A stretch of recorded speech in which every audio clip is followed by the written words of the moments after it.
Question number 15 की class 11th NCERT chemical bonding से लिया गया है। इस क्वेश्चन में हमसे पूछा गया है कि CO2 और H2O दोनों ही ट्राइएटॉमिक मॉलिक्यूल्स है, बट क्या बोल रहा है कि शेप ऑफ वाटर बेंट होता है और CO2 लीनियर होता है। ये हमें एक्सप्लेन करना है डायपोल मोमेंट के बेसिस पे। तो अब हमें पता है कि CO2 का जो म्यू होता है वो 0 होता है, तो CO2 mu of CO2 is equal to 0, और हमें पता है mu of water is not equal to 0।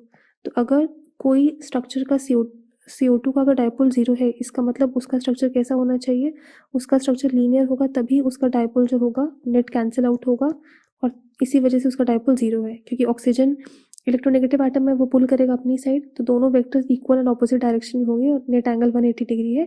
इस वजह से अगर CO2 का डायपोल 0 है तभी ही CO2 का स्ट्रक्चर लीनियर होगा। और सिमिलरली हम वाटर के केस में हमें पता है कि डायपोल 0 नहीं है।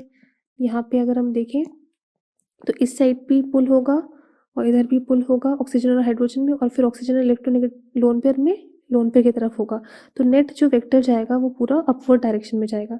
तो हमें पता है कि वाटर का डायपोल 0 नहीं होता है। अगर वाटर का डायपोल 0 नहीं है, इसका मतलब वाटर का स्ट्रक्चर जो भी है वो एक डिस्टॉर्टेड स्ट्रक्चर है, प्रॉपर सिमेट्रिकल स्ट्रक्चर नहीं है।